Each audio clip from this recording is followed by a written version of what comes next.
Hey guys, started a new piece. Whoa, lagging there.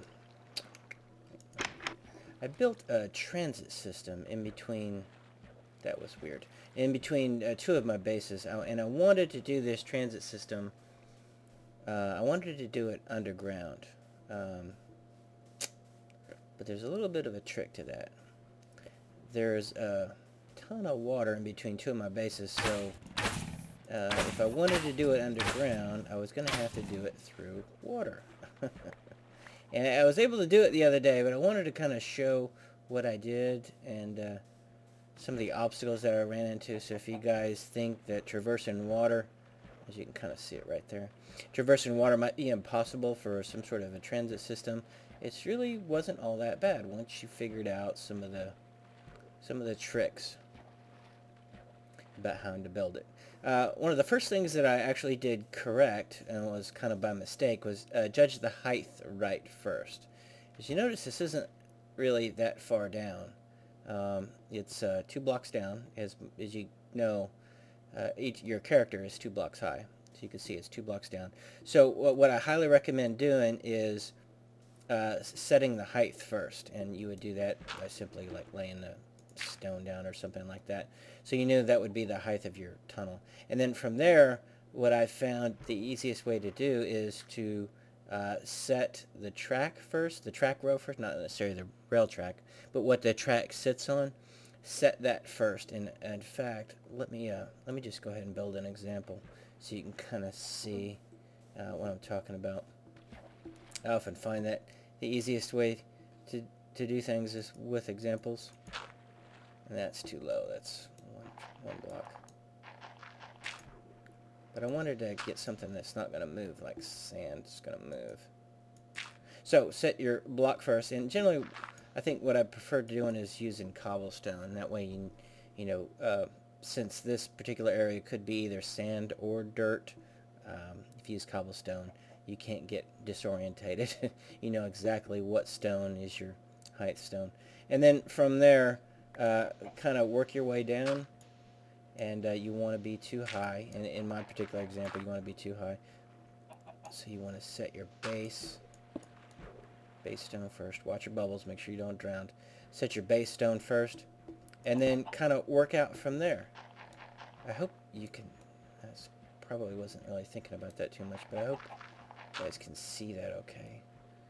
It would probably help if I probably did this on shore. I'm sure you can't see that very well. So let's say, for example, this is the top one. So I'll cut out the middle, and your rail system would go through here. So let me just do this right. The top one would be cobblestone, and then your rail would sit on this one here.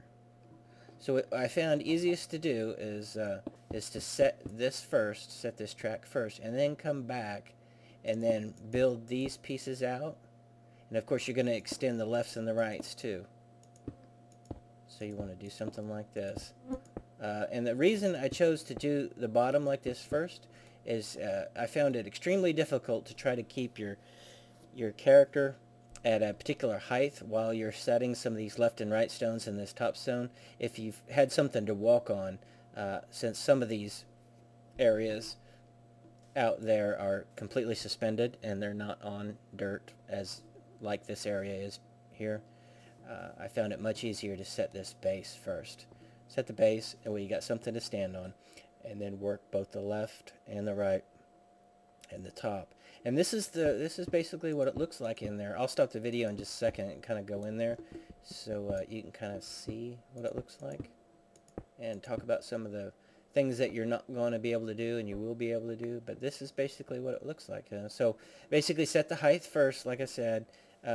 Orientate yourself. Know your to and your from points, so you don't have to make this particular tunnel jog left or right. I mean, that would be a very difficult thing to do.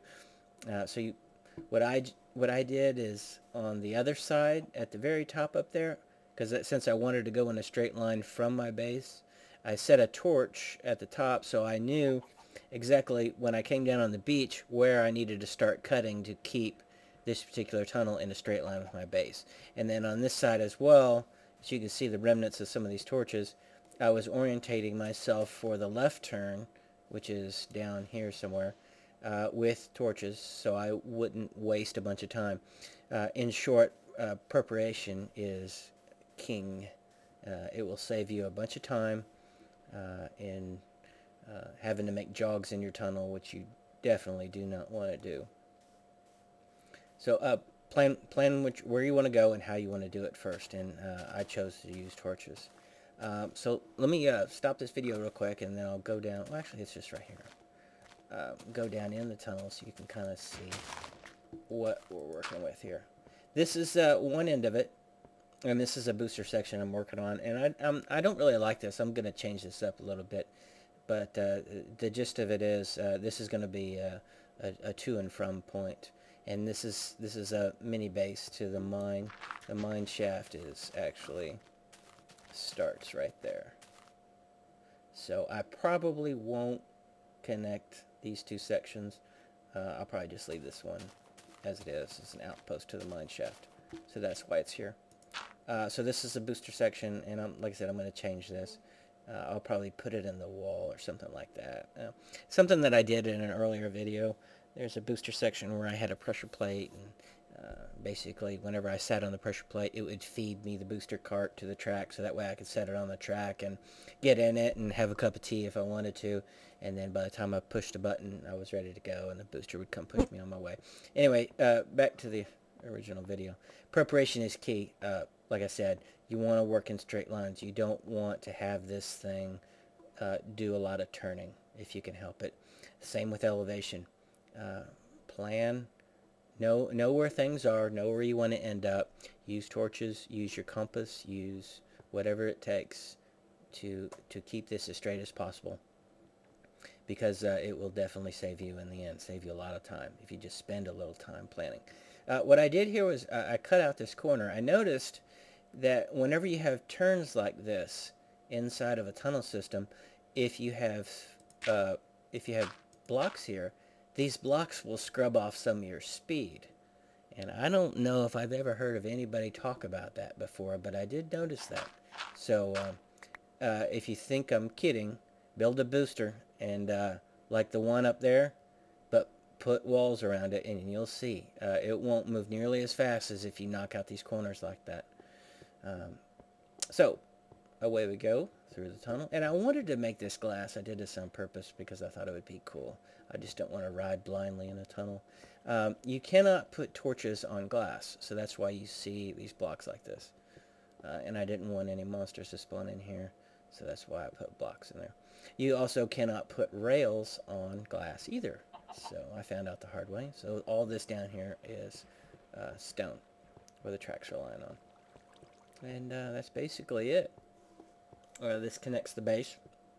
What I did do also that kind of helped a little bit was I put a workbench down here in case you wanted to make extra tools, or if you wanted to store something, you know, you could easily knock out a couple of blocks and put a storage chest in there.